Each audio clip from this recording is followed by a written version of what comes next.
Inulan ang ilang panig ng bansa kahapon, araw ng Pasko dahil sa easterlies at shear line. Kaya may mga residenteng hindi nakapaglibot, Pasko pa naman. Balitang hatid ni EJ Gomez. Malayo sa saya at ingay ng nagdaang mga taon, tahimik ang Kapaskuhan sa Turtle Island sa Bonggao, Tawi-Tawi. Dahil sa masungit na panahon, walang lumusong sa dagat sa isla. Ilang araw na rin inuulan ang ilang bahagi ng Laguna. Sa Paete, rumagasa ang baha sa pababang bahagi ng kalsada.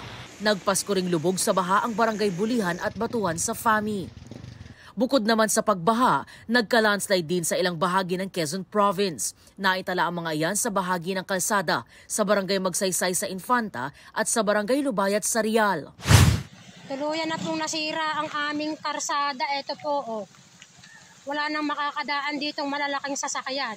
Hindi rin madaanan ang bahagi ng Sampaloc-Lokban Road. Nabitak ang parte ng kalsada matapos lumambot ang lupa dahil sa pag-ulan.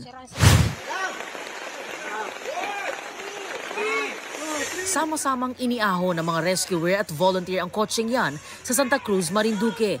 Sakay nito ang isang pamilya ng tangayin ng rumagasang baha habang tumatawid sa spillway roon. Nailigtas ang driver at kanyang anak habang pinaghahanap pa ang isa nilang kasama. Sa spillway din nangyari ang isang aksidente sa Lupi, Camarines Sur. Tumatawid sakay ng kanyang kalabaw ang isang lalaki nang tangayin sila ng baha. Matapos ang mahigit kalahating araw, bangkay na nang matagpuan ang lalaki. EJ Gomez, nagbabalita para sa GMA Integrated News.